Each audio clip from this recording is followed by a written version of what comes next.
ಬರೋಬ್ಬರಿ 31 ಮಂದಿ ಹೆಣಗಳು ಇರ್ತಾವ. Okay, are they breathing? I don't think so. They're not breathing. Don't think so, no.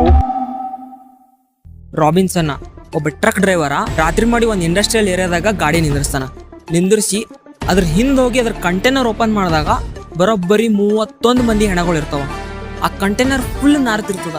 ಖುದ್ ಆ ಡ್ರೈವರ್ಗೆ ಗೊತ್ತಿರಲ್ಲ ಆ ಕಂಟೈನರ್ ಒಳಗ ಹೆಣಗಳು ಅನ್ಸಿಂದ್ರೆ.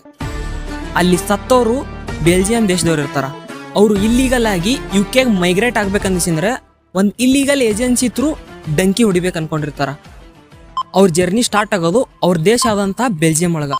ಈ ಇಲ್ಲಿಗಲ್ ಏಜೆನ್ಸಿ ಅವರು ಈ ಎಲ್ಲಾ ಮಂದಿಗೆ ಆ ಕಂಟೈನರ್ ಒಳಗ ಹಾಕಿಬಿಟ್ಟು ಆ ಕಂಟೈನರ್ ಪೂರ ಸೀಲ್ ಮಾಡಿಬಿಡ್ತಾರ. ಅವ್ರದ್ದು 2 ದಿನದ ಜರ್ನಿ ಇರ್ತದ ಬೆಲ್ಜಿಯಂ ಇಂದ UK ತನಕ. ಇವನ್ ಆ ಕಂಟೈನರ್ ಒಳಗ 15 ವರ್ಷದಿಂದ 2 ಸಣ್ಣ ಹುಡುಗರು ಇರ್ತಾರ.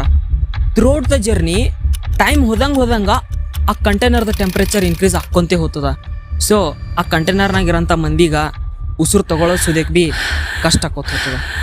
ಮುಂದೆ ಅವ್ರಿಗೆ ತಡ್ಕೊಳಕ್ ಆಲಾರ್ದೆ ಅದೇ ಕಂಟೈನರ್ನಾಗಿರೋಂಥ ಒಂದು ಕಬ್ಬಿಣ ರಾಡ್ ತಗೊಂಡು ಅದಕ್ಕೆ ಹೆಂಗಾರ ಮಾಡಿ ಒಂದು ತೂತ್ ಹಾಕ್ಬಿಟ್ಟು ಜರಾರೆ ಗಾಳಿ ಬರ್ತದೇನು ಅಂತ ಅನ್ಕೋತಾರ. But they failed. ಅಲ್ಲಿರೋಂಥ ಮಂದಿ ಉಸಿರು ಗಟ್ ಕಸಿಂದ್ರೆ ಭಾಳ ತ್ರಾಸ್ಲೆ ಸತ್ತು ಹೋಗ್ಬಿಡ್ತಾರ. ಈ ಸೀಲ್ಡ್ ಕಂಟೈನರ್ ಒಳಗ ಈ ಮಂದಿ ಸತ್ ಮ್ಯಾಗ ಒಂದು ಕೆಮಿಕಲ್ ರಿಯಾಕ್ಷನ್ ಆಗಿ ಆ ಕಂಟೈನರ್ದ ಹಿಂದಿನ ಬಾಜು ಒಂದು ಹೊಗಿ ಬರಕ್ ಸ್ಟಾರ್ಟ್ ಆಗ್ತದ.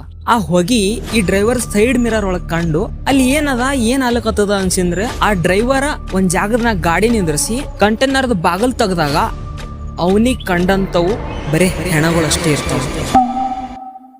ಈ ಕಂಟೆಂಟ್ ನಿಮ್ಗೆ ಇಷ್ಟ ಆಗಿತ್ತಂದ್ರೆ ಕಮೆಂಟ್ ಮಾಡ್ರಿ, ನಾ ಇದ್ರದ್ದು ಫುಲ್ ವಿಡಿಯೋ ಮಾಡ್ತೀನಿ. ಮತ್ತ ನೀವು ಇನ್ನೂ ಈ ಹಳಿ ವಿಡಿಯೋ ನೋಡಿರ್ಲಿಲ್ಲ ಅಂದ್ರ ನೋಡೋದ್ ಮಾತ್ರ ಮರಿಬೇಡ್ರಿ.